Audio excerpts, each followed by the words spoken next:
Liverpool 1, PSV 4.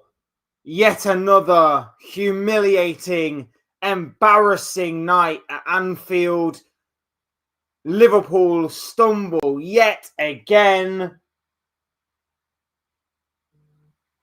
This is the end of the road for Arne Slot. It simply has to be. This cannot continue. Enough is enough. Club statement needed imminently. Hey guys, welcome back to the channel. Welcome to another video, another live stream. Once again, brought in the horrible, depressing circumstances surrounding Liverpool Football Club in terms of another humiliating and embarrassing night at Anfield. I don't recognize this club anymore. I don't recognize this team anymore. I don't recognize this squad anymore. I don't recognize this manager anymore. Last season was incredible. Last season was brilliant. Last season was phenomenal in terms of what Liverpool managed to achieve. This season, it is chalk and cheese. It is polar opposites. It is incredible in of itself that Liverpool have gone from the highest of highs right the way through to doing something that we have never normally done. A major, monumental spending spree to end up getting worse. To end up being this team that is unrecognisable from last season, unrecognisable in terms of any Liverpool era, any Liverpool manager, any Liverpool squad. I'm at a loss here. I am genuinely at a loss here in terms of everything that is going on right now. And last night, as embarrassing and as humiliating and as shocking as what it was, as abysmal as what it was, I don't know about you guys. I became numb to it.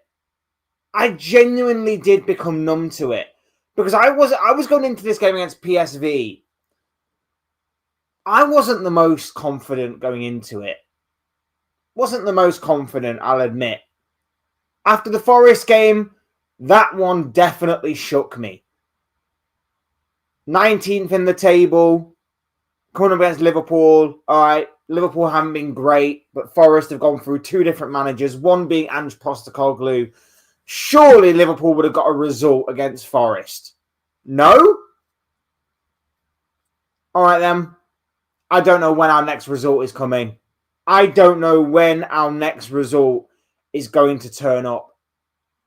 Because we have West Ham this weekend. West Ham. I'm not even confident for that game. Are we confident for Sunderland next week? I'm not. Sunderland are probably going to wipe the floor with us. And then the following weekend, Leeds. I'm not even confident for Leeds United. A genuine relegation candidate.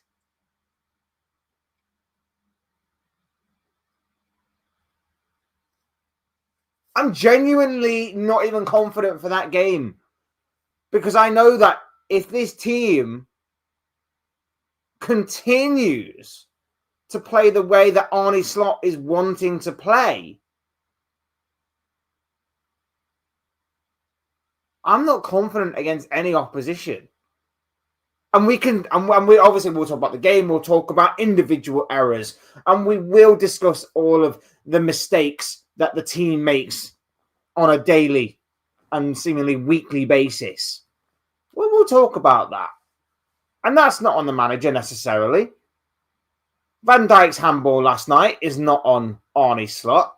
I don't have an agenda. I'm not going to say everything's down to Slot.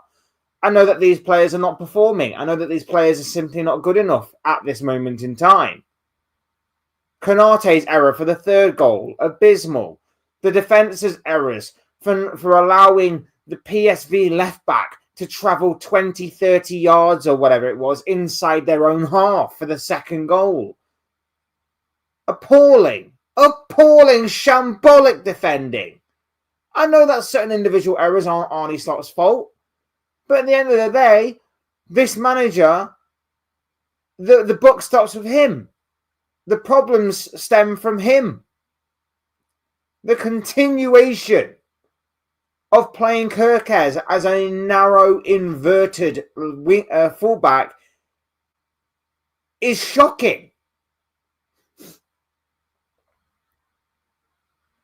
The continuation to play Konate at centre-back over Joe Gomez and giving him an opportunity is shocking. Or, better yet, playing a more natural right-back. Calvin Ramsey. Even Gomez himself. He's no stranger to playing right-back.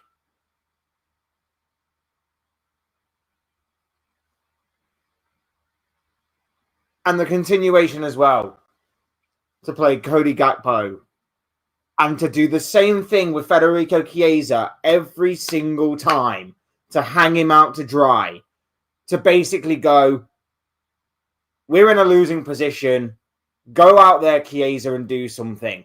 When our midfielders can't get the ball to our attackers anyway, so there's no point in throwing Chiesa out there and just leaving him out to dry. The only player on the substitutes, that is, that looks like he wants to do something to try and get Liverpool back into the game, he hangs out to dry consistently and constantly.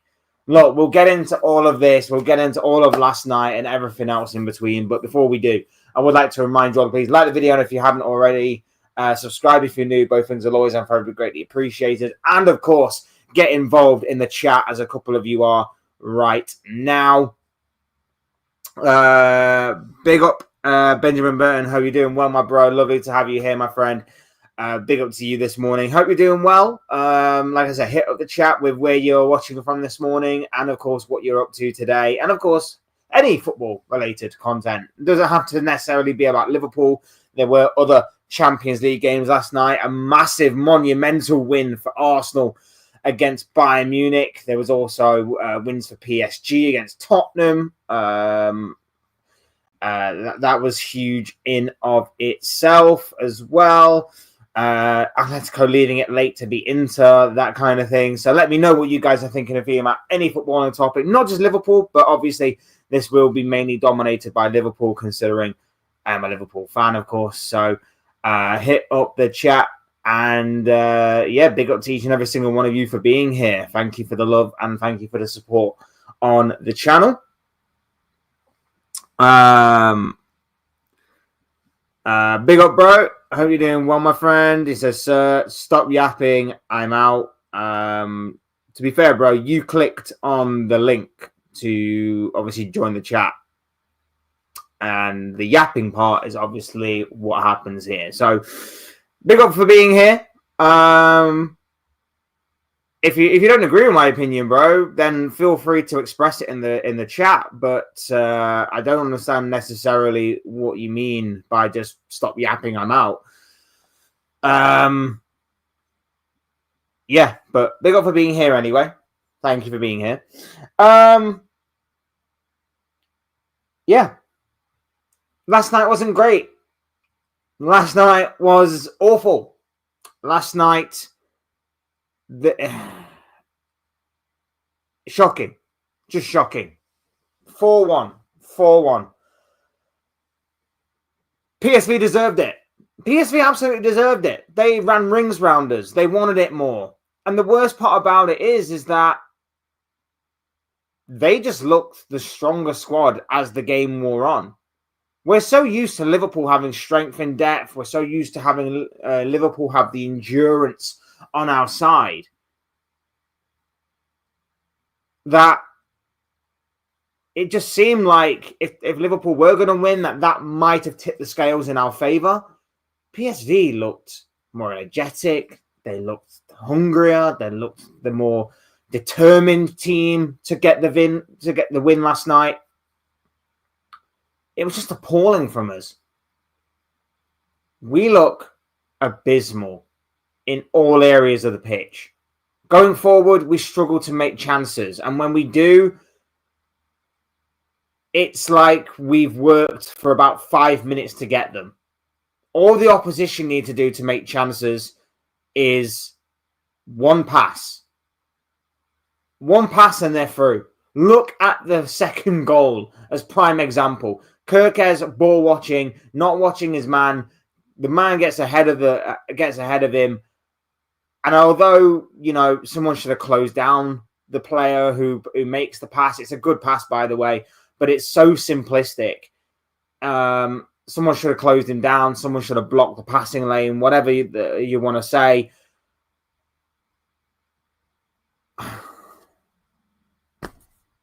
It's abysmal. It's absolutely abysmal. Absolutely abysmal in all areas. Big up Sam, hope you're doing well, my bro. Lovely to have you here. He says, how do you know there will be an emergency meeting? Well, I don't know for sure, for definite. I'm basing it off what a certain account has stated online, and I'll bring it up for you in just a second. But yeah, I put it as a question mark. So it's not for definite. It's just a question of whether or not this will happen. But this was from Indy Kyler last night. Now, of course, take it with a pinch of salt. We all know that these kinds of accounts and these kind of things are always going to either happen or not happen. And we all know the history of Indy Kyler, don't we? We all know that this past summer, he was absolutely incredible as being a source for transfer information. But there are the occasional times where, he might go back to his old self. But he basically says here that exclusive Liverpool Football Club is holding an emergency meeting tomorrow, as in today. This was posted at about 11 o'clock last night, to discuss the pressing issues of the team's poor performance and the future of manager Arne Slot, according to respected sources. With Michael Edwards, the CEO of football for Fenway Sports Group, and sporting director Richard Hughes will attend the meeting, this is a critical moment for the club. High-level officials from FSG are ready to make tough decisions, including the potential removal of Arne Slot, despite the initial plan to give him until January. The urgency of the situation cannot be overstated. The team's struggles may force their hands sooner than expected. The clock is ticking and the stakes have never been higher. So that is all coming from Indy Kyler last night. Like I say, again, take it with a pinch as to what you want to believe or what you think will happen. But that is obviously coming from Indy Kyler. And look, this obviously needed to happen. I wasn't exactly too crazy on the reports coming out about a week or so ago now, or a few days ago, that Arne Slot was to be given until the new year. I've been Slot out, admittedly, since Man United, since we lost to Man United. And now everybody is... Well, not everybody, but the large majority of Liverpool fans are starting to basically speak the same language that I was after that United game, about how these players just don't seem motivated to play under this manager, about how the manager's style doesn't seem to be complementing and clicking with these players the same way that in the same way that it was last season. With all due respect, you'd probably say not necessarily worse players, but just players that you wouldn't prefer. You prefer this bunch, you prefer this squad over last year's squad any day.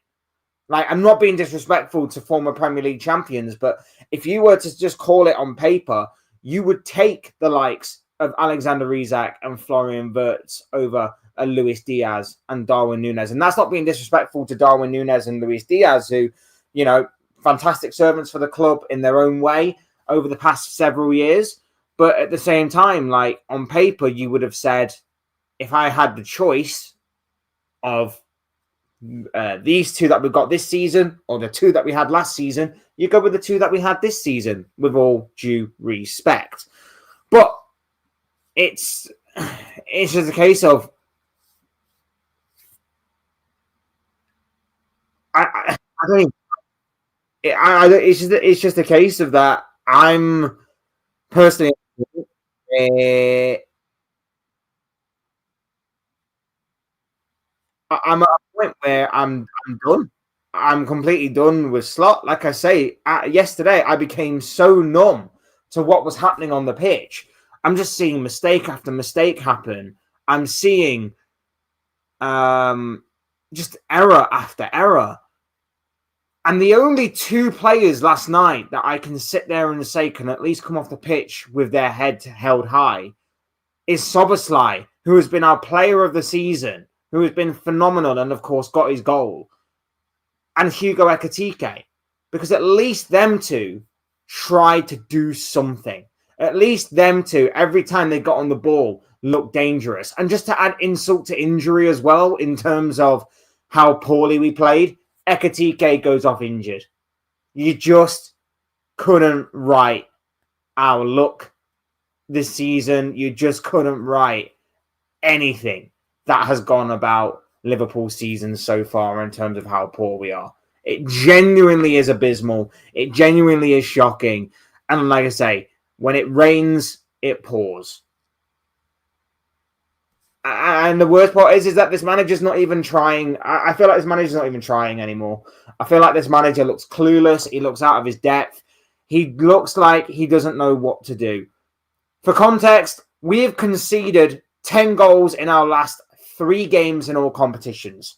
We have conceded 4 against PSV, 3 against Forest, and 3 against Man City. And in all 3 of those games, there have been 3 different opposition of teams that play 3 different styles, right? He has no clue on how to combat any opposition right now. Last season, he was phenomenal at it. Last season, he's going live. He's going and talking about how we dismantled Manchester United, about how we managed to break Pep Guardiola and Manchester City, about how we would adapt to multiple situations. This season, it's the complete opposite. He's basically showing everybody the blueprint on how to beat Liverpool, and he sat there going, I don't know what to do. I don't know how to combat this. And it doesn't matter whether it's long ball, passing around, just tiki-taka, gegenpress. It doesn't matter what style, what tactics you use against us. This manager is sat there, and every single game, he does the same things, and he doesn't adapt. Whether it's start our fullbacks narrow, whether it's playing Gakpo for the millionth time, who constantly and consistently makes the wrong choices. There was a point in the game last night where Gakpo cuts in on his right foot, Kirkes makes the overlap, and for the first time ever, rather than go for goal, which he should have done, he actually plays in Kirkes. The one time he actually should have had a shot on goal, this muppet decides, I'm going to play in Kirkes. And it's the wrong pass and it's the wrong decision. Genuinely, what does Federico Chiesa have to do to get some minutes in this team ahead of someone like Gakpo? Because our wingers just aren't cutting the mustard right now. And the tactics are the same going forward as well. Our tactics are the same going forward. It's basically give the ball to Salah on the right and hope he does something. Give the ball to Gakpo on the left and hope he does something. It is just pass the ball to our wingers and hope that something is created. There is nothing in terms of patterns of play. There is nothing in terms of good consistency within this team. There is genuinely nothing that I can sit here and tell you all there is hope. There is a light at the end of the tunnel. No, there's nothing. There's genuinely nothing. We've got our defenders making schoolboy errors. We've got our midfield that are being absolutely tied up in knots by any team that just wants it more than us, that is physical than us, that just bullies us, that just gets to every first and second ball because they are sharper and faster than us. We've got an attack that again, Salah does try to do something, but all the opposition teams have to do is just double up on him, and he's completely neutralized in the game. We've got a striker who, whether it's Ekatike or Isak, again, doesn't have any service whatsoever. And when he does, it's like hit and miss as to whether or not we do anything from it. And like I say, the least said about Gakpo, the better. But Jesus Christ, you do have other players. Stick Rio and Gamora on the left. Do it. And tell him to just go out there and have fun. Go and have fun like you would if you were a schoolboy in playing football at your local park or whatever. Just go and tell him that. Because it can't be any worse than what we're seeing from Gakpo. It can't be any worse than what we're seeing from anybody else in this Liverpool setup. And, people go, he's only 17. He's only close to turning 18. I don't care about his age. If he's good enough, he's good enough. Look at what Esteval was doing. Look at what Lamine Yamal was doing. Do you think anybody goes on about their age? No. Go and tell that kid, go out there and have some fun. Go and do something to just put yourself on the map, because Jesus Christ, if things continue like this, just show me something different. That's all I ask.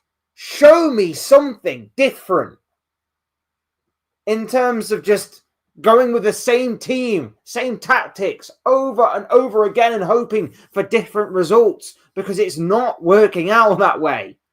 These players, you've got a bunch of players here that you don't understand, or they don't understand you. And that could be the board's fault for buying them. And there's been a miscommunication somewhere along the line as to how Slot plays, what he wants to do. And you decided, we're going to go out and buy these bunch of players and you're going to make it work, even though they don't quite fit in with your system. Or maybe Slot's gone, yeah, that winning formula we had last season, out the window. Out the window, we're going to go with something completely different. Well, we just bought you players to fit the system from last year. Yeah, I know, but I'm going to go with something a little different this year just to mix it up a bit. I don't get it whatsoever. I really, really don't. Big up Ghost says, hold the L. Big up to you, my friend. Yeah, right back at you, my bro. Right back at you. Both our teams in the mud. My team is Spurs. Yeah, I remember from last time, bro. I remember from last time. Slot and Frank out. I'll go with a Slot out. I still think Thomas Frank needs some more time. But I agree with you on the Slot front. Liverpool need new centre backs, bro. Centre backs. As much as I agree that we do need new centre backs, we just need a whole new, well, not a whole new midfield, but we just need new midfielders. I feel like midfield is the main cause for concern here. And not only that, just tell them, just teach them to press. Teach them to press in unison. Jesus Christ, Dominic Szoboszlai is covering the groundwork of about 3 midfielders right now.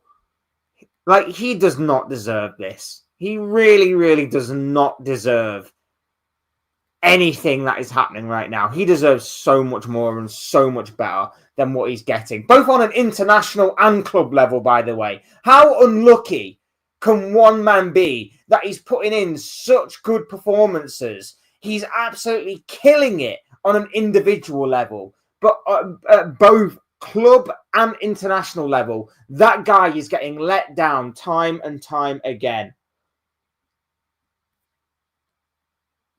He is so unfortunate. I really do feel sorry for him.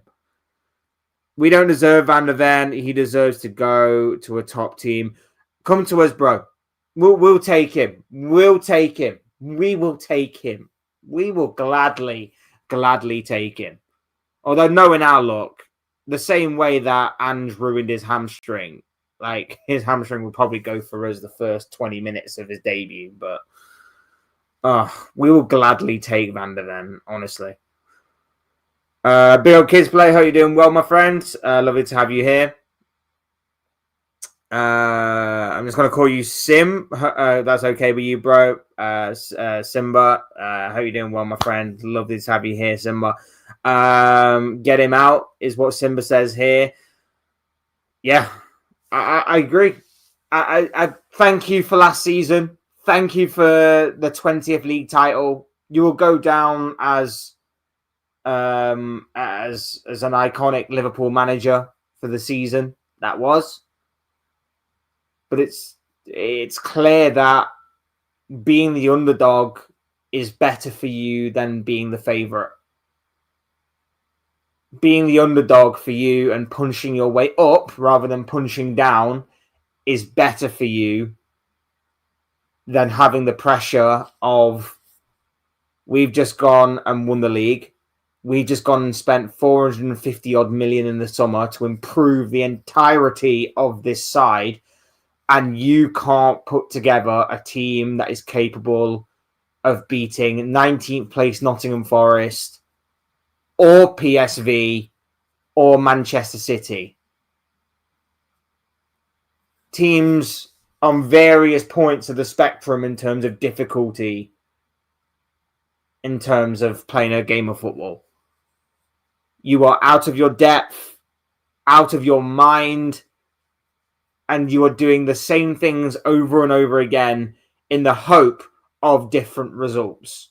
It just does not work. Every single time we face jeopardy, you decide, let's just throw in attackers. Chiesa, go. We'll take off Canate. All right. I mean, we're so shaky defensively that, and I know that Canate's been terrible, but at the same time, do you really think taking off a defender and just throwing another attacker on the pitch, even though we can't really get the ball to our attackers, but we're so open defensively, you think that opening the defence more and more is going to help? Look at what happened after that. PSV scored their fourth goal, and it was even worse defending than the others. It's terrible. It's absolutely terrible on every single metric, every single level, every single statistic. It is unbelievably shambolic, unbelievably embarrassing. I just can't. I genuinely can't with this team. Like, and look, if you want to go through it, like let's go through it. First goal, Van Dijk handball. What is the guy doing? What genuinely is Van Dijk doing? Like, if that was given as a foul, that would have been the softest of fouls. It would have been the extremely softest of fouls given. What's he doing? What is he doing playing volleyball in the penalty area? It doesn't make any sense whatsoever. He does that. Penalty given. 1-0 PSV. Fantastic. Great start, as per usual. Back to conceding first again. Then Szoboszlai gets us back into the game. Right place at the right time. Composed finish. Fantastic. Mint. And then we just go back to how we usually are. We have the lion's share of possession. Don't really make it count. PSV look dangerous on the counter-attack. And then in the second half, complete and utter capitulation from that second goal. Like I say, their left back is allowed to run 20, 30 yards forward. No challenge, nothing. He's allowed the time, the space, everything available to him in order to make the most. And I could see it coming from a mile off. You just knew what was going to be happening. He makes the simplest of passes. It's a very good ball. Like the weight of the ball and everything is very good from the PSV man. But it's the most simplest. It's simple football. It's just simple football. Just carves open our defense. Kirkes wrong side of his man. Guy, great control and puts it away. Great composure, just puts the ball away into the back of the net. And from there, I just knew.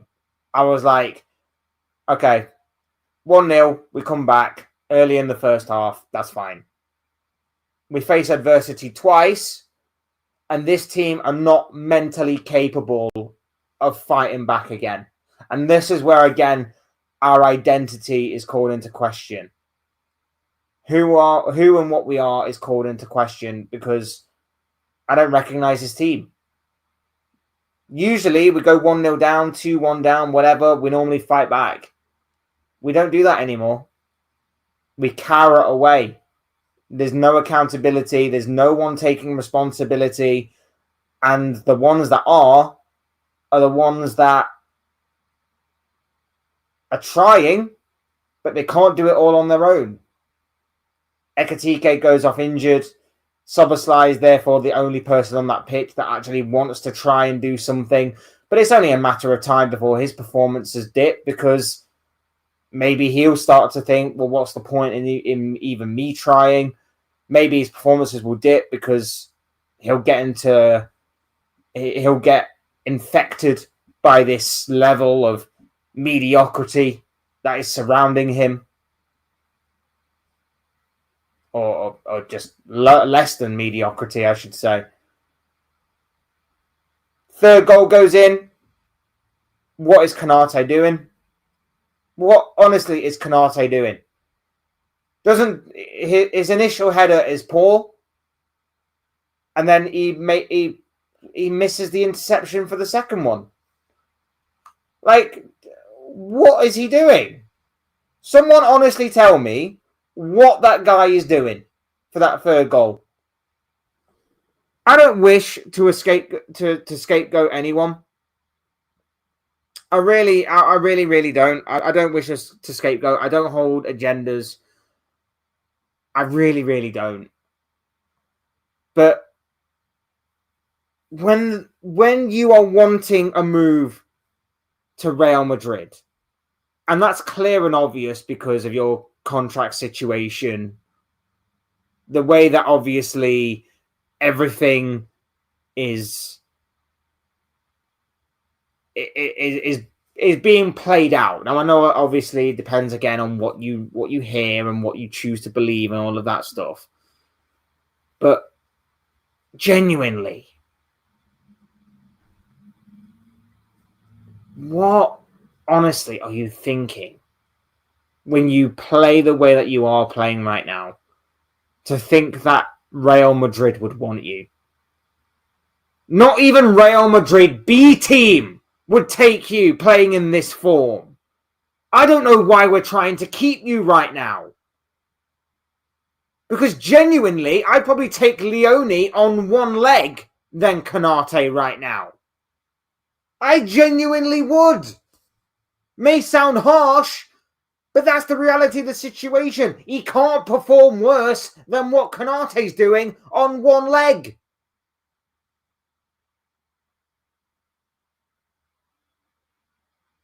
I don't get it.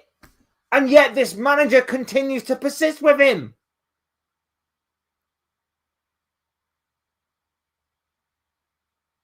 I'd probably play Konate at right back. He can't do any worse. But Gomez at centre-back. I don't even know anymore. I genuinely don't even know anymore. It's absolutely abysmal. And then the fourth goal, look, the fourth goal is the fourth goal. Again, well worked by PSV, no doubt about it. But again, just more shambolic defending. There's no leadership. There's no accountability. No responsibility being taken.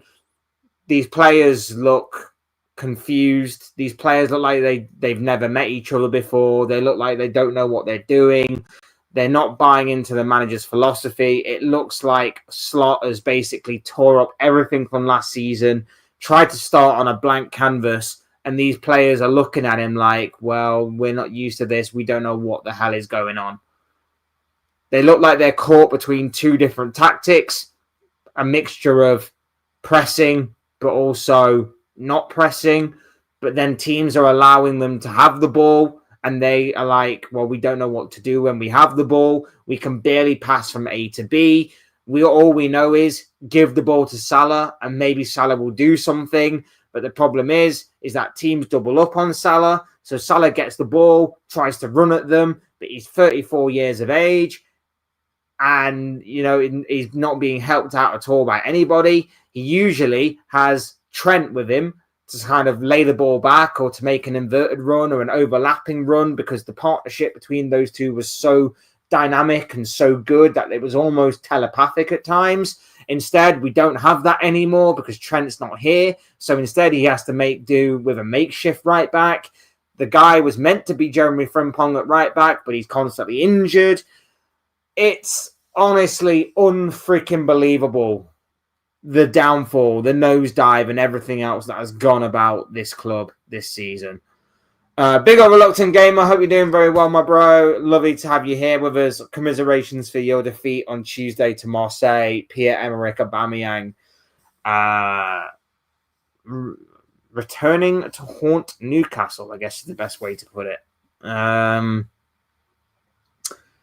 Yeah, unlucky, man. Unlucky. But I guess it's a minor blip for you guys. A minor blip. You'll be fine in the Champions League, I'm sure.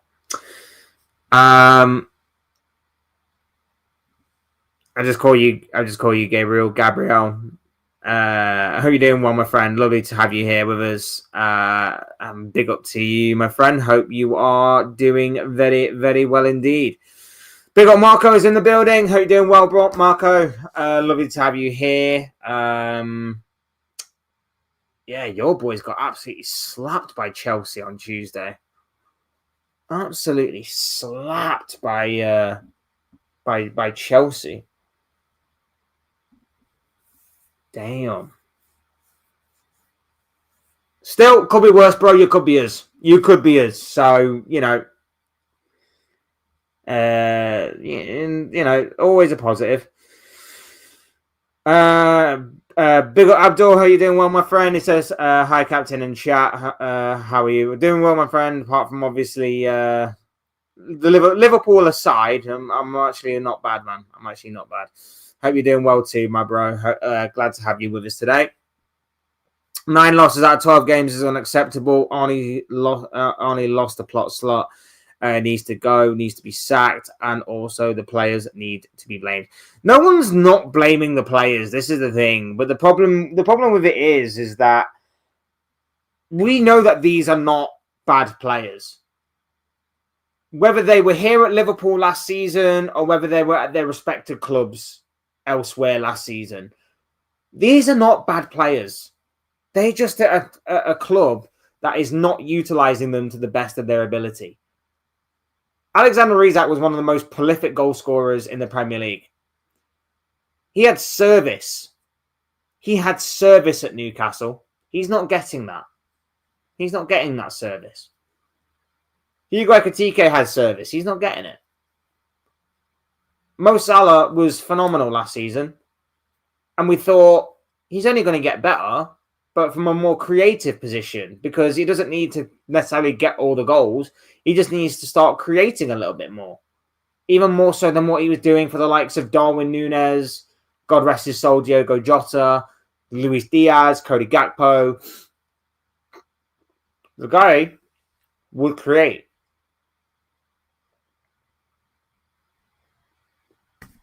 We thought that Gakpo would build off his best season in a Liverpool shirt last year. Hasn't happened. It's just all of these players, they're not bad players. They're not terrible players. They're just players that don't seem to suit this system, whatever system it is that Arne Slot is trying to play. Does this head coach want to be sacked? I think at this point, there's a theory I have where at this point he just wants to take. He wants to get the compensation just to go to Dubai and party it up over there. This guy seems to have Dubai on the mind. We are all over the place with tactics, defense leaking goals, style of play, formation, players out of form, and favoritism. Something needs to change immediately. We are bad. I've been saying this. I mean, I said it a little bit before the Man United game, the likes of Crystal Palace and Galatasaray, but definitely since the Man United game, bro, I've been saying the exact same thing that you're saying right now. Something needs to change. And I did think that maybe we were on the cusp of turning a corner a little bit when Aston Villa happened and Real Madrid. I said I wasn't getting too ahead of myself. He needs to show me that consistency is coming for Liverpool and obviously is going to happen. And then he reverted back to type. He reverted back to type straight after that Aston Villa game, straight after that Real Madrid game. He went back to how he was before. It's absolutely abysmal. All good, man. We are shockingly bad. Arnie Slot needs to be sacked. This is unacceptable. 9 losses out of 12 is bad. Is a sackable offense. We are going out of everything. It's relegation form. Bro, it's relegation form. That's simply put what it is. 9 losses out of 12 is abysmal. We've conceded 10 goals. 10 goals in our last 3 games. You want to know what makes it even worse? In our last 7 games, I'm just taking these 7 games against Brentford, Palace in the Carabao Cup, Aston Villa, Real Madrid, Man City away, Forest at home, and PSV at home. 7 games, right? We've only won 2 of those games. Those were, of course, the Villa game and the Real Madrid game, both at home. We had conceded 16 goals. 16 goals in 7 games. And 2 of those games, we kept clean sheets. We conceded 4 to PSV, 3 to Man City, 3 to Forest, 3 to Palace, 3 to Brentford. If you want to go even further, we conceded 1 to Frankfurt, 2 to Man United, 2 to Chelsea, 1 to Galatasaray, 2 to Crystal Palace. Although that Crystal Palace game, we really could have conceded more if their shooting was a little better and if we weren't obviously saved by the post on that day a couple of times. That Crystal Palace game in the Premier League could have been by a hell of a lot more than 2. We are so easy to play against. We're the easiest team, and I'm including Wolves in this, and I know that the likes of Burnley and Wolves have conceded more than us in the Premier League, but we are the easiest team to play through right now.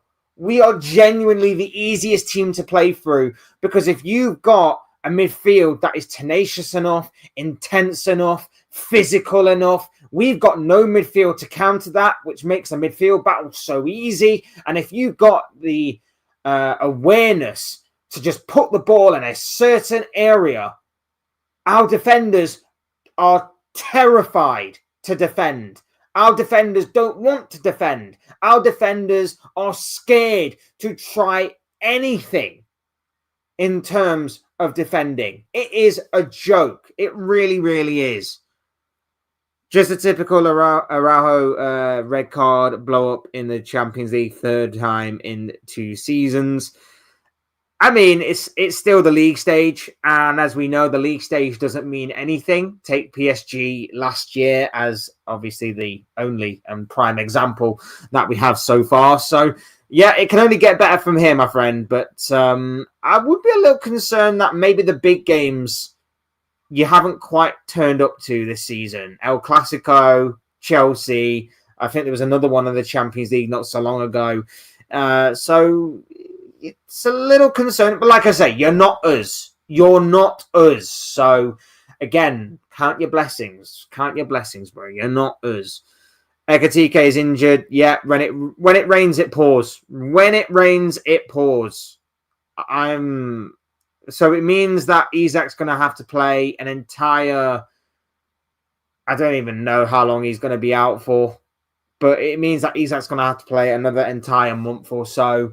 And given the fact that he's just come back from injury, given the way our season's gone, I would not be surprised if 45 minutes into the game against West Ham, Isak off, Chiesa on, and we've got another injury on our hands. I don't want it to happen. I'm scared I'm throwing it out into the universe by saying that. But at the same time, I genuinely wouldn't be surprised. And at that point, I'm already calling for the season to be over. But at that point, that's it. We're dusted. We're done. We've got absolutely nothing going for us. And I think at that point, completely checked out. The shocking part is that the ball was in the net 7 times. Chelsea had 4 goals disallowed for small marginal offsides. I mean, you can look at it that way and obviously say that was a concerning part. All 4 goals were somewhat rightfully chalked off for offside. So there was something that was working. It just didn't work consistently enough. No, I'm joking. It was. It was just a bad day at the office, shall we say, for Barcelona on Tuesday night. And but it does set up an interesting game against Arsenal this weekend for Chelsea, a game in which Arsenal are probably going to win, and we have to come to the reality that Arsenal are going to become Premier League champions. And at this moment in time, I am even more terrified that Arsenal could win major honours this season, more so than just the Premier League title. I am deeply, deeply concerned that we could genuinely be in a universe, in a world, in which Mikel Arteta's Arsenal are double, triple, dare I even say, quadruple winners this season. And if that's going to be the case, I don't want to live on this planet anymore. I'm using the Professor Farnsworth line from Futurama. I don't want to live on this planet anymore. If that is going to be the case and Arsenal are going to win major multiple honours this season, I'm done. I think I might be done with football. I'm done. It's a terrifying prospect. I hate it so much. And we're never going to hear the end of it. We're never going to hear the end of it because you're going to be hearing from the unbearable Arsenal fans that they were this winner, this winner, this winner, this winner, this winner. All in the same season, and that Arteta's a god, Arteta's this, Arteta's that, Arteta's the other. He's the greatest manager of all time. Bukayo Saka's the greatest winger of all time. This player's the greatest of this, the greatest of that, the greatest of this, the greatest of that. And they're going to go on about it forever. And it's going to be unbearable. If you think they go on about their invincible run 20 odd years after it happened, with all the amounts of draws that happened and took place during that season, and I'm not knocking the invincible run, by the way. I do think it is a fantastic achievement, something that hasn't been replicated since, even though we've come close. And something that obviously is still an incredible achievement in of itself. They go on about it like it's the greatest thing that has ever graced football in its entirety and in its history. Imagine what they're going to do if or when they win major multiple honours. Get used to it, guys, because it genuinely could be a very big possibility this season. I hate it. I genuinely hate it. But it could happen. Isak is out of form. Yeah. Has been. No one is giving service to number 9. Yep. Again, that's one of the reasons why he's out of form. Like, there's no service. There's no big chances being created. What is Van Dijk doing? Not a lot, in all honesty. The loss hurts Slot image in his own country of the Netherlands. Same goes for Van Dijk and Gravenberch. Well, PSV have always been a thorn in Slot's side, whether he's been the manager of Feyenoord or Alkmaar. So they've always been a thorn in his side, but even so, better players now. Or there should be better players at least. So it is what it is. Big up Lee. Hope you're doing well, my friend. Lovely to have you here with us. I hope you're doing well, my bro. Bit surprised Slot wasn't fired this morning, to be fair. Could it be this afternoon? Like I say, there is said to be from Indy Kyler an emergency meeting taking place today. So I would imagine it's probably taking place right now. I think he's going to be in charge for the West Ham game. He's probably going to be in charge for the Sunderland game. He's probably going to be in charge for the Leeds game.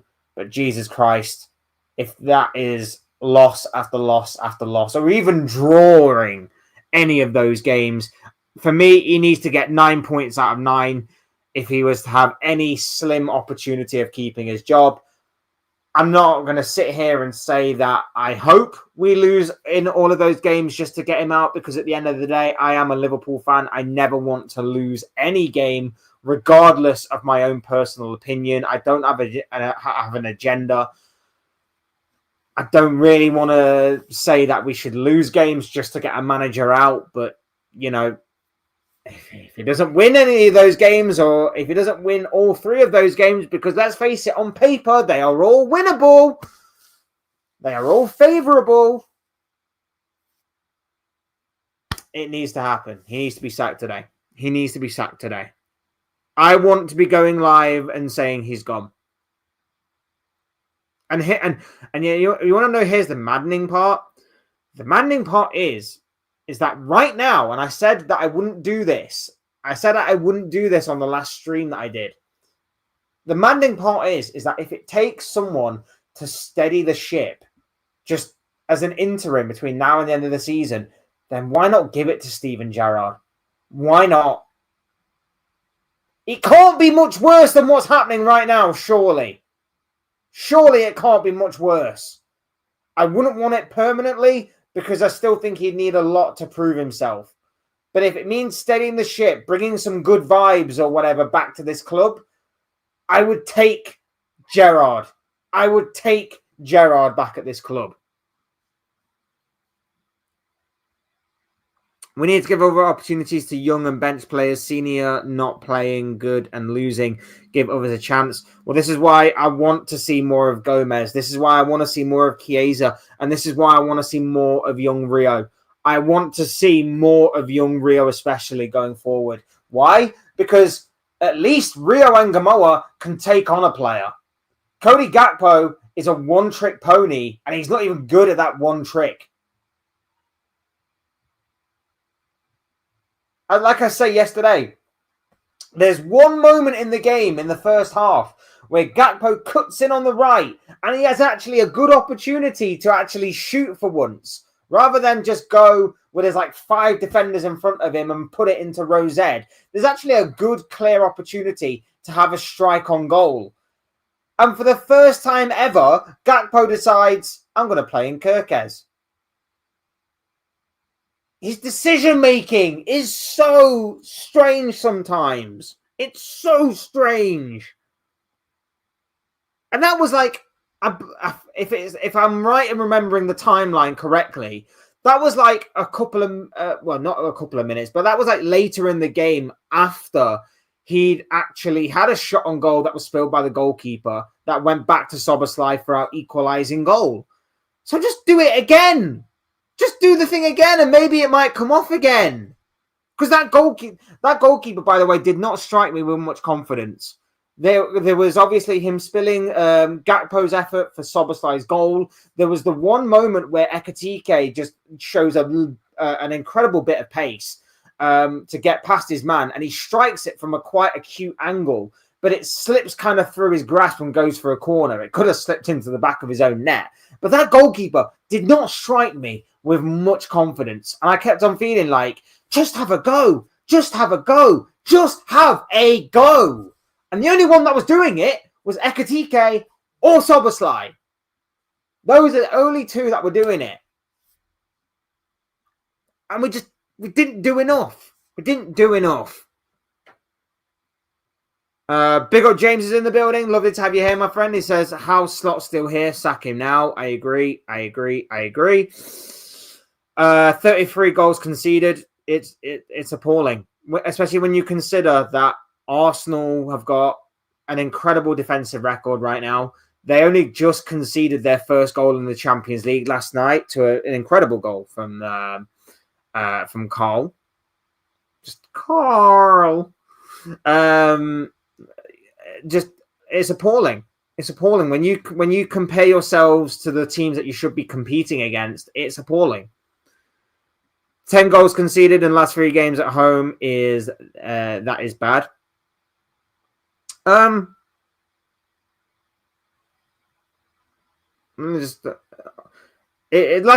10 goals conceded in our last 3 games in all comps.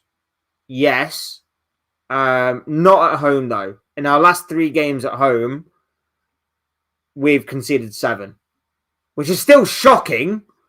But our third home game was against Real Madrid, and we won obviously that 1-0, which kind of makes it embarrassing for Real Madrid that they lost to this Liverpool team. How did that Real Madrid team lose to this Liverpool team? It's embarrassing for them. They should be ashamed of themselves. How could you lose? Guys, make sure you're hitting the like button. Make sure you're subscribing as well if you're new. Both things are always and forever greatly appreciated. We're on the way to 1K subscribers. Fingers crossed we get that before the end of the year. If we don't, fair enough. But would be fantastic and incredible just to hit that milestone if we do get there. Appreciate the love and support as always from you all. Thank you for being here on this Thursday morning. Wish it was in better circumstances, but yeah, here we are. Marco says that West Ham away is the worst game now for Liverpool, as low as West Ham are on the table. The likes of Bowen and Paqueta could do a number on Liverpool. Well, West Ham are coming into a little bit of form. They are 3 games now unbeaten. It is the worst time to play West Ham. And Jarrod Bowen probably is going to dunk on us because that's what Jarrod Bowen does. So I've got very little to no hope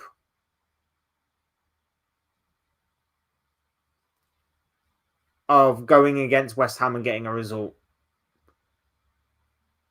At this moment in time, I'm genuinely thinking a draw is the best thing we're going to get.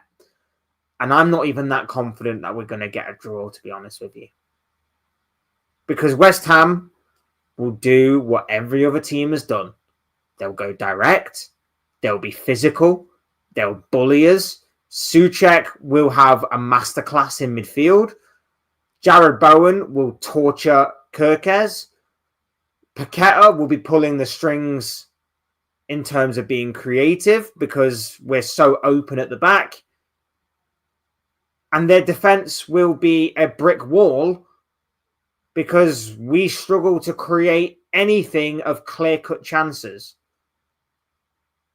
So maybe I'm looking at it too simplistically, but I don't know. I like I said at the top of the video, I don't know where our next win is going to come from, in all honesty. I really, really don't. And we've got Sunderland after. They're going to dunk on us. We've got Leeds the game after. Relegation candidate, yes. But at this moment in time, we are helpful to anyone and everyone that wants 3 points. Anyone and everyone that wants 3 points, we just hand them out to them. Hit the ball over the top and it's a goal. It's at the very least a clear opportunity, yes. At the very least. From there, it was about the finish. No CDM and defense is bad. Agree. No fight. Yeah, there's no passion. There's no fighting. No determination. Nothing, bruv. Nothing. Isak was not bad actually yesterday. Looked sharp how he shot so fast from out the spin, but yeah, no service. Isak needs more space to run into from behind. And the worst part is with Ekatike's injury, he's not going to get anything.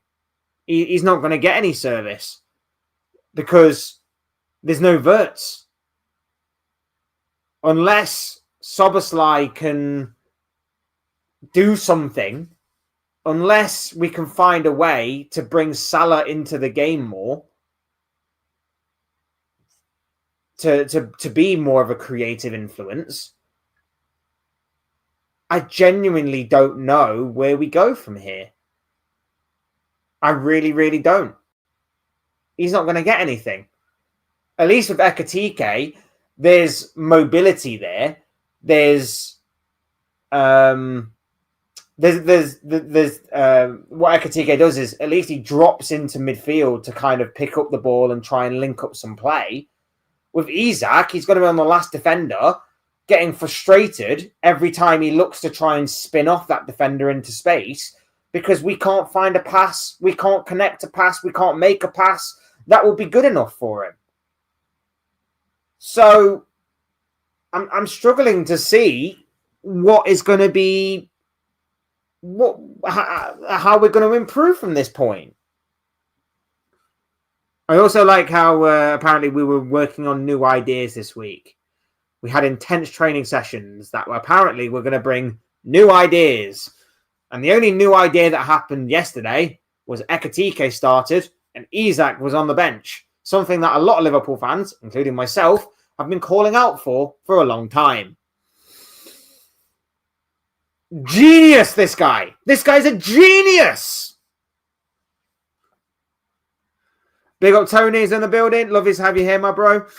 It's time for FSG to make the announcement and get rid of the coach. Any moment now would be nice, but I don't think it will happen. As much as I want it to happen today, as much as I think it needs to happen, and as much as this slump cannot continue, because let's face it, there are bigger things at stake in terms of, we may not make it to the knockout stages of the Champions League. We are definitely out of the title race, but let's face it, we could even be out of a top 4/top 5 race.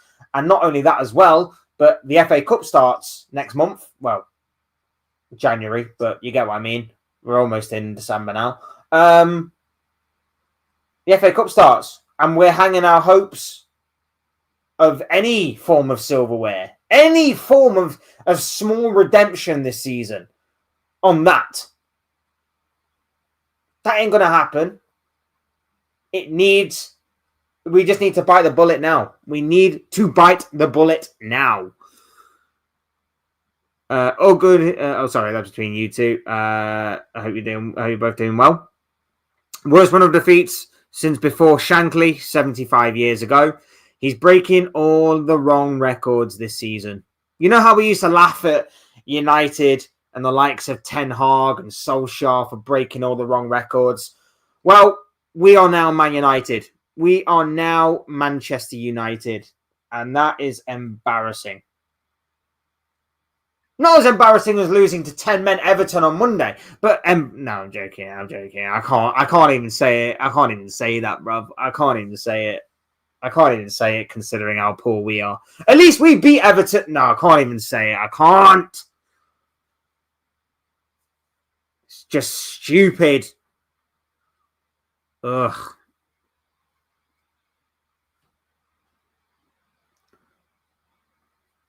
Big up to you, my bro. Hope you're doing well. Mate, we are so putrid. Putrid, horrific, shambolic. Choose any sort of word or synonym like that. I 100% agree with you. 100% agree with you. Honest Slot broke record for the wrong reasons. Yeah. I didn't even read your comment before I made that comment about 30 seconds ago. But yeah, I agree, man. I agree. Yeah, mid 50s. Yeah, since around about then, it's appalling. It's absolutely appalling. How have we managed to fumble it this bad, and how have the players thrown the towel in this quickly? It's a combination of a lot of things, bro. I think it's a combination of the amount of change that took place in the summer, the amount of change that has seemingly gone on in Arne Slot's brain to think, let's take this winning formula of last season and completely throw it out the window for something completely different. I think it's the change in the dressing room dynamic. I think it is just everything. I think everything that happened this season that we somewhat overlooked because we were like, "Ooh, shiny new toys! Here comes Wirtz. Here comes Isak. We're breaking transfer records. We're finally acting like a big club." We were distracted by that, and we didn't see maybe the bigger picture that was happening. And this bigger picture that's been happening has been the painting of that bigger picture started. Now that we look back following PSG, because even from there, we weren't exactly amazing, but we just had enough about us to keep our heads above water. And we had the incentive of obviously going for the Premier League title at the time. So we had enough to keep our heads above water. But having looked back and kind of in hindsight, only in hindsight, of course. So I'm not claiming like anybody or everybody knew that this was going to happen. But obviously, hindsight is a wonderful thing. Since then, we've been shambolic. The mentality is dried up. The players look shot of confidence. We're not anywhere near how we used to be. This club, this squad, used to face adversity on a weekly basis and laugh in its face because we were fearless, and now we are fearful. Every time the opposition come forward, we look scared to defend. Every time we go forward, we look scared to take a risk. It's a joke. It is genuinely a joke as to what is happening right now. Yeah, it's not all him though, but his head rolls first. Well, I watch a fair amount of Don Hassam. Anybody that knows him will know that a fantastic content creator, speaks his mind, always opinionated. Don't necessarily agree with everything that he says, but he's made a comment a few times now where it's basically going to be easier to sack Slot than it would be to get rid of most of these players. And like I say, we know that most of these players are not bad players because they've proven it time and time again, whether they were at Liverpool last season, the year before, or whether they were at their various clubs for the past few years. We know that these players are not bad players. They are just being played in a system that just does not agree with them.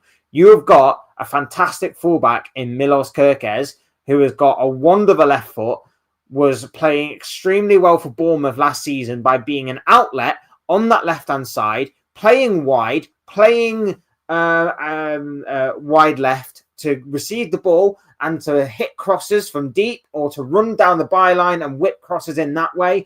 And you are positioning him as a narrow, inverted wing-back who often at times is for some reason our furthest man forward. Make that make sense. Make that make sense. It doesn't. It doesn't make sense. Your tactics are to give the ball to Cody Gakpo, who only does one thing and one thing only, which is cut inside on his right foot and shoot, or give the ball on the other side to Mo Salah, who is constantly doubled up on, so he can barely do anything when he gets the ball anyway, and hope that one of those two will manage to finally create something. To tell you how bad Gakpo is right now, Teams are literally allowing him to cut inside and have a shot on goal and put it into row Z. Because 9 times out of 10, that is what Gakpo does. So if teams want to win the ball back, all they have to do is just let Gakpo cut inside and shoot. Am I the only one seeing this? Are we the only ones seeing this? How can we see it? And we're sat here watching the game on screens or watching the games in the stand. And he's literally got a front row ticket to training, to the actual games. And yet he's not seeing it.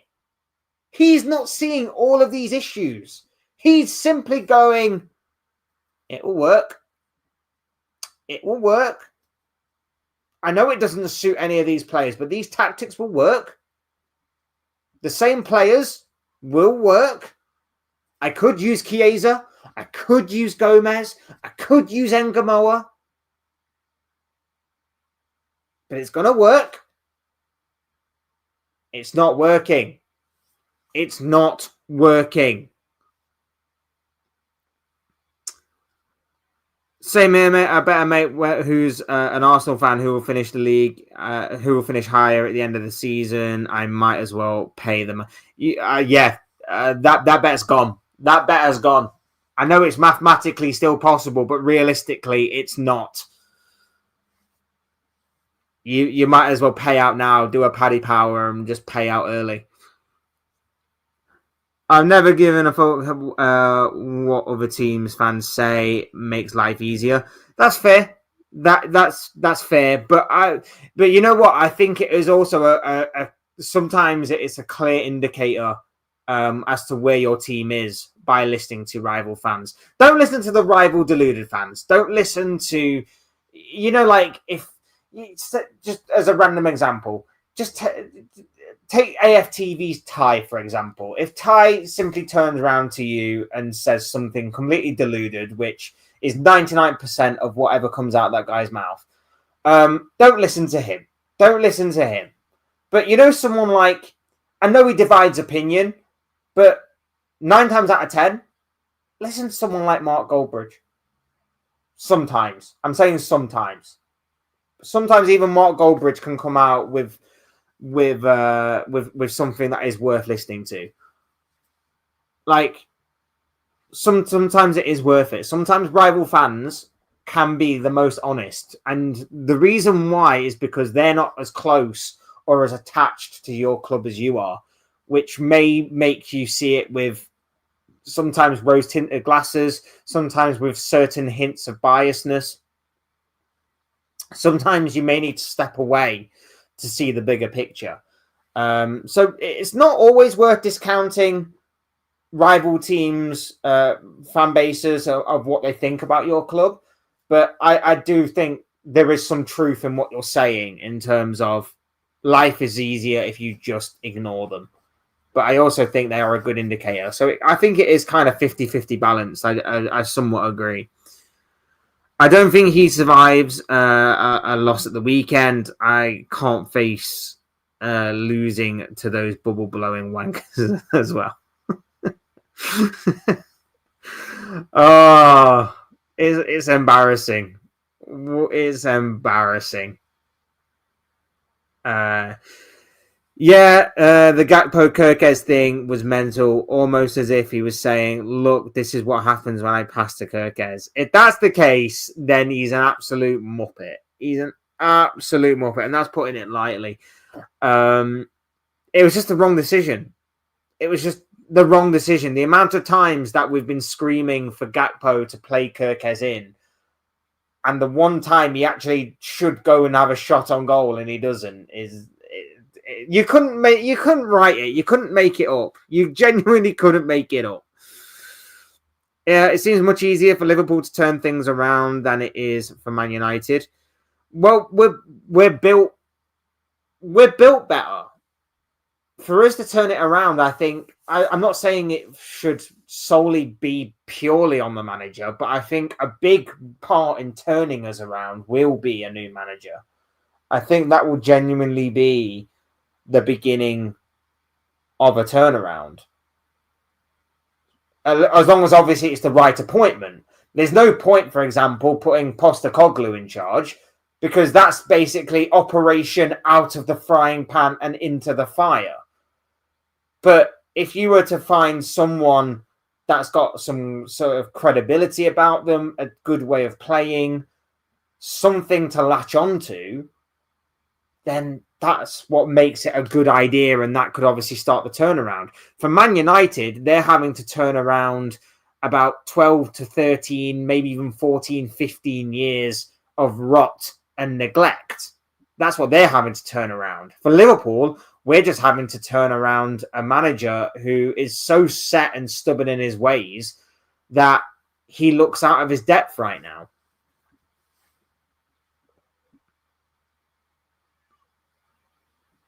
Snafu, I hope I'm pronouncing the name right. I hope you're doing well, my friend. Lovely to have you here. Says, when actually is the emergency meeting? I mean, obviously, I don't know. I'm just going from what Indy Kyler says, which he basically said is happening today. So I'm assuming it's going to be either before, during, or after training. I mean, I don't even know if there will be a training day today, given the fact that obviously there was match day yesterday. But I'd be straight in there telling them, you're not having a rest day. We are having another training day. Get on that training pitch. So I'm assuming it will be this morning. I think they'll want to kind of get it out of the way and done with. But all I'm expecting from that meeting to come out is the Liverpool top tier journalist to basically go, Slot's got 3 games to save his to save his job. That's what I'm going with. Slot's got 3 games. Big up Grey Visitations. How you doing? Well, my bro. Lovely to have you here with us. Do you think Salah is still grieving over Jota's death? I think there are a fair few players, and I know that rival fans won't want to hear it. Rival fans with, whenever someone throws this up, and it's never like a Liverpool player that does this or someone associated with Liverpool Football Club. Maybe there are small sections of the fan base that do this, but whenever someone throws this up, it's either like a pundit or it's like someone not associated with Liverpool Football Club. They throw this up and it's like, well, obviously that's still going to be affecting the players. But rival fans seem to take it as like, stop making excuses. That happened a while ago. Get over it, kind of thing. And it's like, are you that heartless? Do you not read the room? Like, I know that with death and things like that, we have to somewhat move on eventually. But I would be very surprised if for certain players, especially Salah, who obviously seem to have a very close connection with Jota, wasn't still being affected by him. Is that affecting his performances? Maybe a little. I also think doorbell going for some reason. I also think that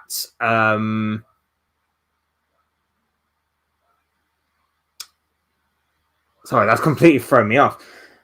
I also think AFCON might be playing a part in Salah's performances, I don't think a lot of people have maybe said this, but I also think that there is a slight possibility that with this maybe being the final AFCON, potentially, of Salah's career,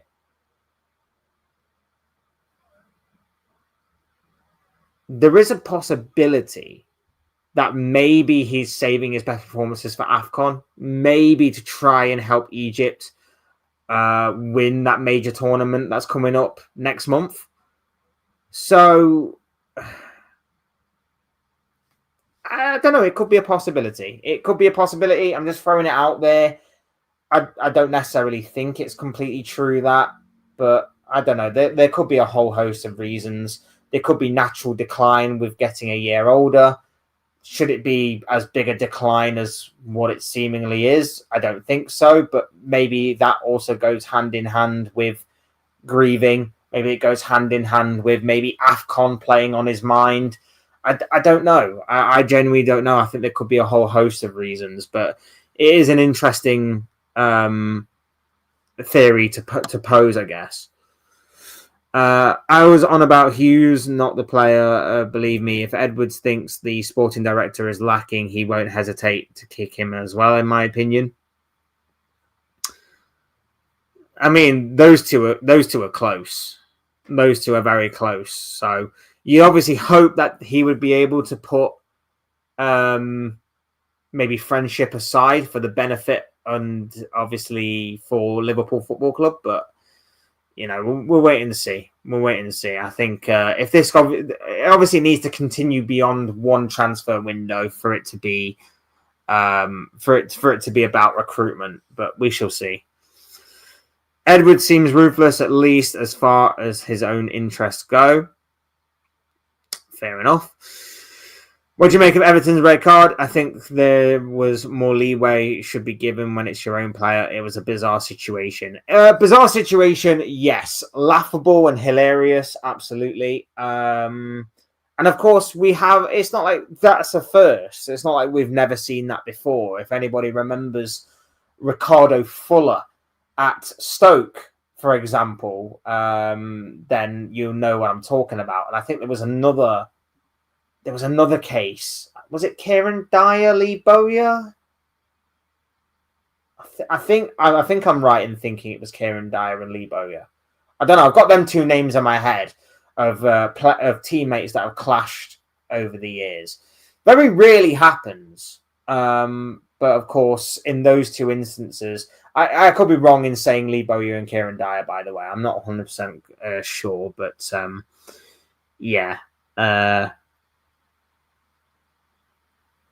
That's going to annoy me now, but yeah, not the first time, not the last time, but yeah, bizarre situation. I understand why, because you can't have that kind of thing happen on the pitch, regardless of who it is. Maybe I think it's mainly what they would justify it as being like set an example for the kids. If kids are watching that and they see that they're hitting their own teammate, berating their own teammate for what they perceive to be a mistake, then you'll be seeing it on Sunday League pitches up and down the country. You'll be seeing young kids basically see their teammate make a mistake and them going up to them and just slapping them in the face or whatever.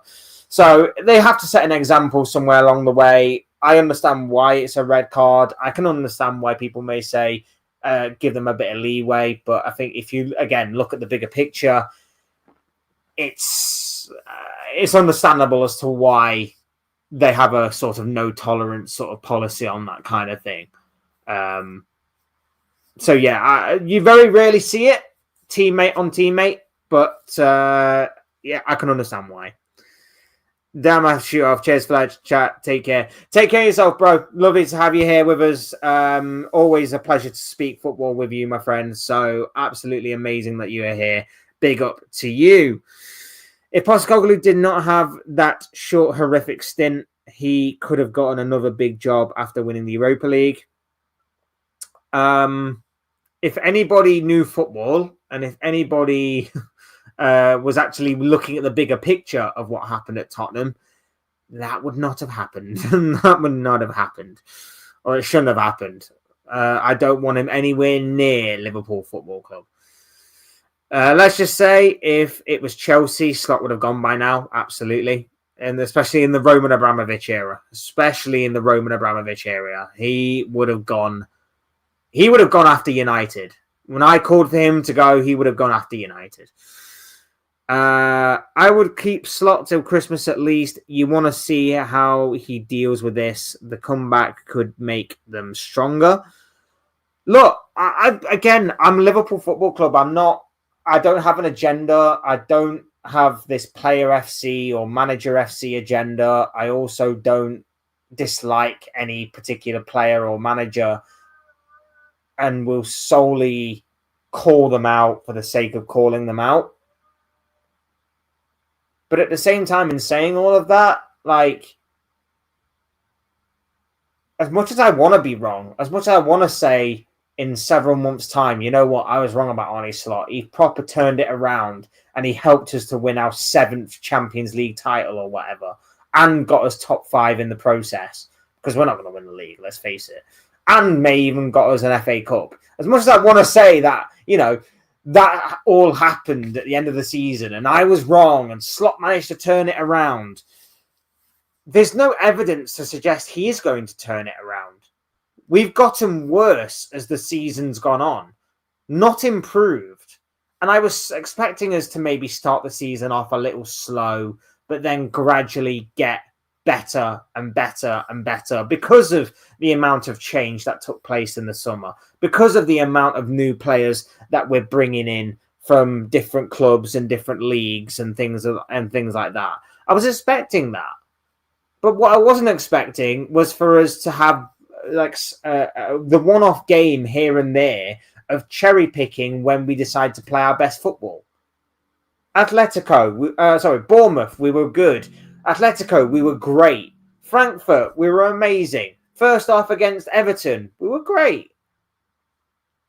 Fantastic against Aston Villa. Incredible against Real Madrid. But yet, City, we barely laid a glove on them. Forest, we got destroyed. PSV, destroyed. Crystal Palace, dismantled. It's unbelievable. There's just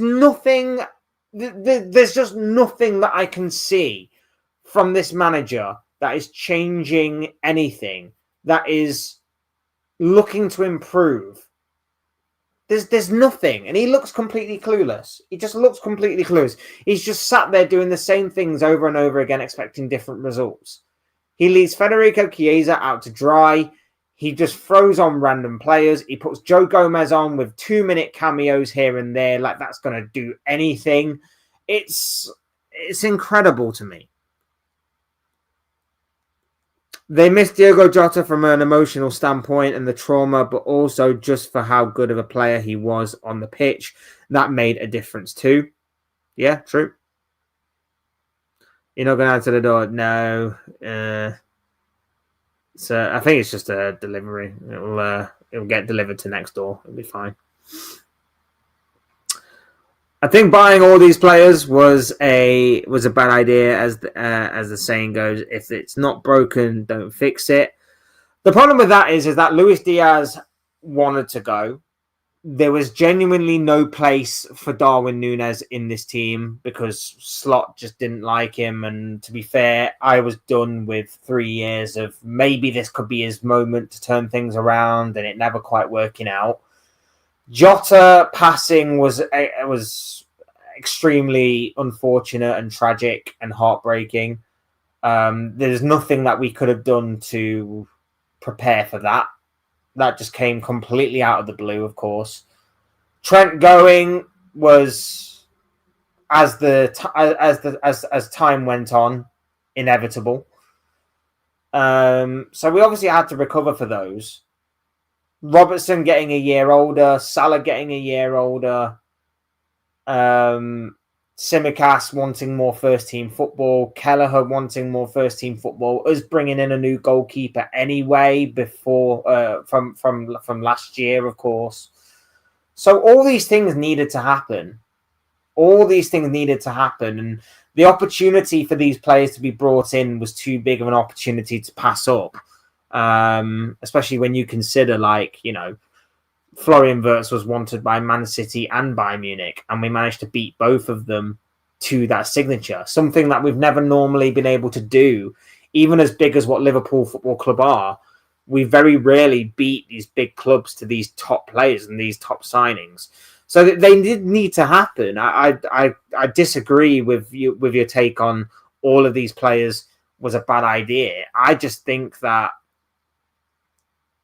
they're just not being played to their strengths, which is incredible to think, because last season it's arguable that Arne Slot had, what's the best way to put it here? I don't want to say worse players, because it makes it sound like they were terrible, which they weren't. But he had players that basically A lot of people would choose these players that we have this season over last season's bunch of players. And you could argue that Slot got more out of those players that not a lot of people would take over this year's players than he has so far over those. And it's because last season he was able to cover for certain weaknesses. I think last season as well, a lot of people kind of bought into the narrative that this Arne Slot guy could never fill the shoes of Jurgen Klopp. Liverpool were going to be on a massive decline. A lot of people were mocking Arne Slot before he even turned up, saying like, oh, Arne who? Who is this guy? So I think Liverpool basically, based off of this already premeditated mindset of Liverpool are going to decline this season, they're going to falter, they're not even going to get top 4, top 5. That kind of helped Liverpool in this underdog mentality that a lot of people are writing us off. Let's go out there and prove them wrong. This season, we're the favourites. This season, we've gone out there and spent big in the summer, and the pressure's now on, and you can tell the pressure's on because some of the players aren't performing and the manager's not helping the situation at all. So I think there's a whole host of factors that are buying into that narrative with that. But it's an interesting thought from you that I appreciate. Real Madrid admin should be fired for putting wrong Andre Silva picture up on their unofficial account. They already apologized. Yeah, I saw that. Embarrassing from Madrid. That very embarrassing. Somehow, after Everton's embarrassing red card, United outdoes them in terms of embarrassment. Yeah. And I saw a lot of United fans after that red card. I saw a lot of United fans online. I saw a lot of them going like, rubbing their hands together or going like, this is going to be a walk in the park. We're going to absolutely smash and destroy Everton from this point. Oh, it didn't happen, did it? Oh, it didn't happen. But we can't really enjoy that as Liverpool fans. I'm not going to lie to you. We can't really enjoy that as Liverpool fans right now because we're not above either team. Everton's win means they go above us. We're not above either team. And we're in the mud. We are so deep in the mud that we are suffocating right now. We are suffocating. So, yeah. We're done out here. Ricardo Fuller, Stoke City against West Ham, December 2000. Jesus, was it 2008? That far back? I thought it was like 2010 or something. Jesus Christ, I'm losing my years. After conceding a goal, Fuller slapped his own captain, Andy Griffiths, in the face. The referee red carded Fuller for violent conduct. Yeah, thank you for reminding me of that. I still can't believe that's 2008. That's so long ago. And then Lee Bowyer and Kieran Dyer, Newcastle United against Aston Villa, April 2nd, 2005. During a match that Newcastle lost 3-0, teammates Bowyer and Dyer got into a fight on the pitch side. Both were sent off. I thought it was Bowyer and Dyer, but I wasn't 100% confident in saying that. Thank you for reminding me. I really appreciate the history lesson there. Really do. Thanks for kind of reassuring my claim that it was Bowyer and Dyer. I thought it was, but I wasn't entirely convinced. As soon as I said it, I was like, was it that guy? Really do appreciate that, my friend. Like I say, guys, hit the like button if you haven't already. Subscribe if you're new. Both things are always greatly appreciated. We are on the road to 1K to round off 2025, going into 2026, of course. So big up to each and every single one of you for being here. Big up to each and every single one of you for the support. Cannot thank you enough for all of that and everything else that you provide. Absolutely amazing from each and every single one of you. Love you all to pieces. We're going to go for a little bit longer. We're going to look ahead to West Ham. I mean, I dread looking ahead to West Ham, to be perfectly honest with you, but that's exactly what we're going to be doing. We're going to be looking ahead to West Ham, as we, of course, have rounded off on Slot on the game last night, on the terrible, terrible week that Liverpool have had so far, and it's probably going to get worse this upcoming weekend when we take on Nuno Espirito Santo's West Ham. And here's the other thing that a lot of people might be slightly overlooking. If there's a certain manager who knows how to beat Arne Slot, which is at this moment in time probably a lot of them, admittedly, but if there's one in particular that knows how to beat Arne Slot, even when Liverpool have been performing well, it is Nuno Espirito Santo, who got 4 points from a possible 6 whilst playing Liverpool last season across the both games, home and away. Of course, Nottingham Forest beat Liverpool away from home, I believe it was. Was it? I'm sure it was away from home at Anfield, 1-0. Last season, 4 games into the brand new season, Callum Hudson-Odoi with the only goal of that game between Forest and Liverpool. And then, of course, in the reverse fixture, it was 1-1. Forest again taking points off of Liverpool. So if there's one manager that knows how to play against Arne Slot, it is definitely Nuno Espirito Santo. And he takes his West Ham side, who are 3 games unbeaten, into a game that I am terrified at attempting to even watch this weekend. I don't know why I'm going to put myself through it, but I am. I'm going to be again watching Liverpool attempt to maybe try and do something this time around. I don't know. We're waiting to see. Yeah. Yeah. It's going to be, for use of a better word, interesting. I don't know, man. I really, really don't know. I really, really, really, really, really, really, really, really don't know. I really, really, really, really, really don't know. And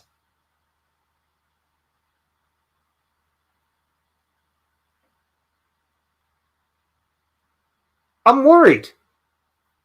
I'm worried because Forest, City, PSV, as I mentioned earlier, they all play different styles of football. And those different styles of football have hurt Liverpool in different ways. And Arne Slot has no answer to any type of football that we've come up against.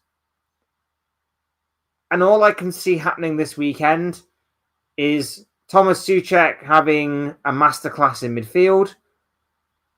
All I can see is Jared Bowen absolutely tearing apart that Liverpool defence.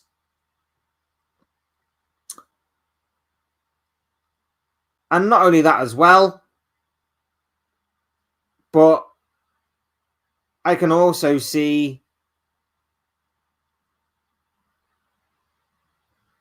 Lucas Paqueta pulling the strings and having us run rings around each other.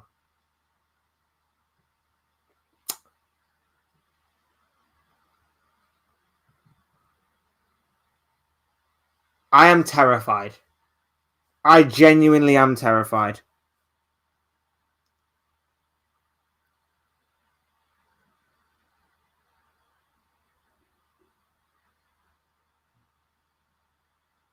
I'm worried. I'm really worried. I am genuinely worried. Oh, God. Ah, contact lens playing up. Ah, get back in there. Yeah, we're cool. We're cool. West Ham's game plan is going to be simple because Arne Slot has said what our Achilles heels are, our weaknesses are. And if Nuno's done his homework, which I suspect he has, they're just going to go direct. They're going to go direct. They're going to sit deep. They're going to be disciplined. They are going to be smart about their defensive work. Don't step out of position. Don't go chasing the ball. Be patient. And then as soon as you get the ball, boom, go for it. Counter attack. Launch the counter. Look for pace on the counter. Look for Bowen. Look for Paqueta. Simple as that. Go direct. Go long. Win the first ball. Win the second ball, definitely. And they'll be fine. And they will be fine. Simple as that. Simple as that.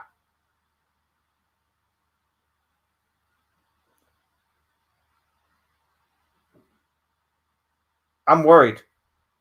I'm worried for West Ham, and I never thought I'd ever be saying that. I am worried. I'm not worried for West Ham. I'm worried for the game against West Ham, I should say. I'm worried for Liverpool against West Ham. I said it.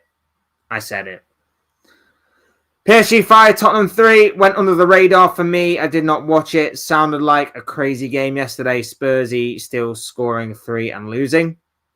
Yeah, it went under the radar because obviously Liverpool was so bad, and also at the same time Arsenal Bayern, were also playing, and obviously Arsenal were incredible in that game. As much as it pains me to say. But yeah, they were incredible. They were absolutely incredible, Arsenal. So yeah, that the PSG Tottenham game went a little bit under the radar, but sounded like an absolute goals fest. And it was bizarre too because the goals, especially in the second half, are flying in thick and fast. I think PSG also ended up with 10 men at the end. Spurs were ahead twice. Got pegged back twice. Got it back to 2-2 PSG. Went 3-2, 4-2. I think it went 4-3 Tottenham. They get a lifeline back into the game. Then in typical Tottenham style, they go and Spursy it up. They concede a penalty. Yeah, I didn't watch the game either, admittedly, because obviously I had the Liverpool game on. But it sounded like it was a proper exciting game. Probably one that would be fun for the neutrals to watch, definitely. Why is kickoff time Sunday 5+5? What's up with the 5 minutes? I think it's something to do with the fact that but then again, so I'm looking at Sunday's schedule, and they have Palace versus Man United at 12. So it could be to do with the fact that maybe that game is taking place then. I don't know why. Is that sometimes when they do that, there's like some sort of meaning, or it's some sort of demonstration or something to it. Sometimes they have that. I remember one year where the championship, was it last year? The championship all had their games at 3:00 at 3:01. They advertised it as being a 3:01 kickoff, and it was something to do with raising awareness, I think, for some sort of charity or some sort of I can't remember what it was now. I can't remember what it was. But there was something like that. I don't know if it's the same or whether it's to do with scheduling. But again, the scheduling this weekend is abysmal. Once again, there is no 12:30 game on Saturday. What's that all about? But you've got 5 games on Sunday. You've got 5 games on Sunday. 3 of them kick off at the same time. I understand that obviously there's more teams in the Europa League and the Europa Conference League this year, so you have to accommodate for Crystal Palace, Aston Villa, Nottingham Forest. But Liverpool, West Ham, as much as obviously Liverpool played on Wednesday night, as much as it would be horrible to have the 12:30 game then, you could move that to Saturday night. Chelsea, Arsenal. Okay, Arsenal played Wednesday, Chelsea played Tuesday. You could have that as a 12:30 game. Spurs, Fulham. That's the 8 o'clock game on Saturday night. You got a Saturday evening game between Everton and Newcastle at 5:30. Like, it's just terrible. It's just terrible. It's just terrible scheduling again. The scheduling this season has been absolutely atrocious. We're already in December, and I think there's been 3 or 4 weeks of not having a 12:30 game. But we'll have a Friday night game on the odd occasion. And to make matters worse this year, and I think I have mentioned this before, but to make matters worse this year, no Boxing Day games. No Boxing Day games other than United Newcastle. United Newcastle on Boxing Day is the only Boxing Day game.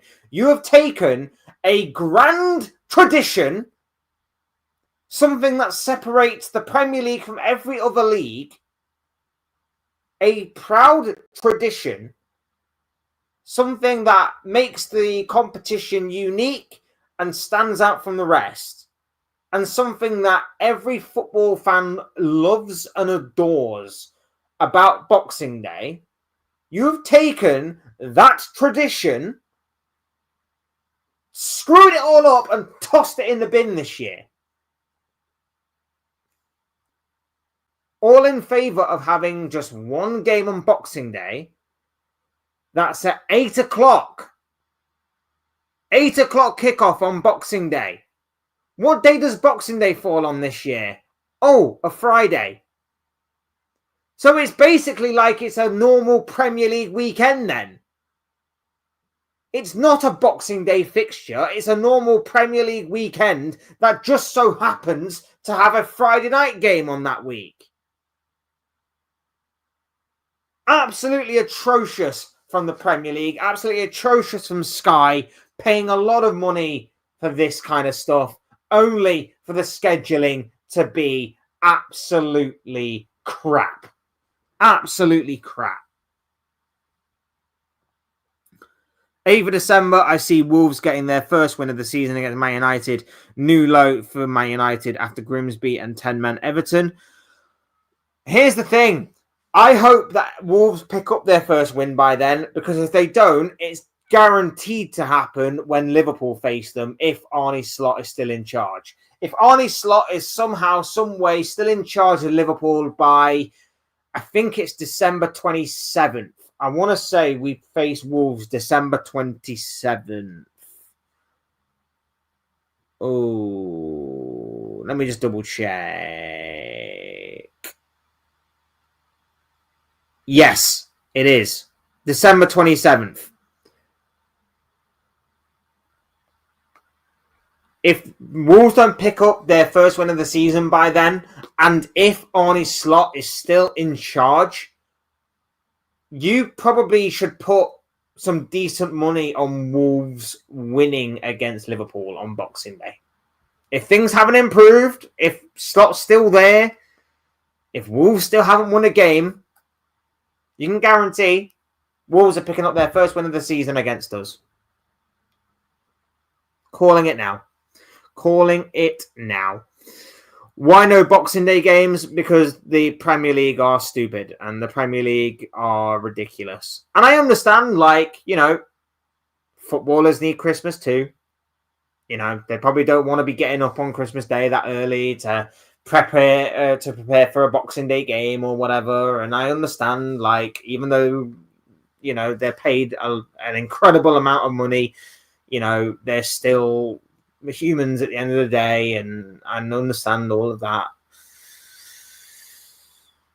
But at the end of the day, you are still paid an incredible amount of money, and for the amount of money that some of you are paid, I'd be okay with preparing and training on Christmas Day to play on Boxing Day. So, yeah, but the Premier League have decided to screw all that up, throw it away in the bin, and move on. And that is wrong, in my opinion. It is so wrong that there's no Boxing Day games this year, because it separates us from everybody else. All the other leagues around Europe especially are going to be taking Christmas off for winter breaks and things like that. And yet the Premier League have decided, we know it's a tradition to have Boxing Day fixtures, but we're only going to have one this year. I love Boxing Day fixtures. Boxing Day fixtures are amazing. They are sort of better than... Somehow they are better than a normal Premier League weekend. Maybe it's because it's around Christmas. Maybe because you're spending it more with family, and there's a sort of like I don't know, a more united sort of togetherness about the whole occasion. I don't know what makes it so special, but it just is. It just makes it so special. You get the meme that floats around of like Boxing Day from about 70, 80 years ago that saw every game have the very minimum 5 goals in it a game. I can't remember exactly what year it's from, but there is that meme that goes around of Boxing Day from like 1948 or whatever it was. I'm just making it up off the top of my head. But every game had 5 games at the very least in it. 5 goals at the very least in it. It was like Liverpool 6, Blackburn 4 or something. And, Arsenal 7, Chelsea 8 or something along them lines. I can't remember. I'm just making that bit up in all honesty. But yeah, you get all of that. And then this year, you're not going to get it. It's terrible. Prem is the only league with games on the 1st of January too. Players must be well hungover then. Gotta have discipline. If you want to be a footballer and you want to make it to the top, gotta have discipline. Realistically, Liverpool could still finish like 3rd, which won't be the worst. It won't be the worst, but considering that we were expected to win the league, and obviously if there is no silverware to boot either, if there's no FA Cup to help aid that, I'm not saying the FA Cup is the be-all and end-all, but of course I still wouldn't mind winning the FA Cup. Or the Champions League, of course. Yeah. It doesn't really amount to much for me. 3rd place, okay, great. We get into the Champions League for next season. We save our blushes a little bit. But at the end of the day, still not good enough.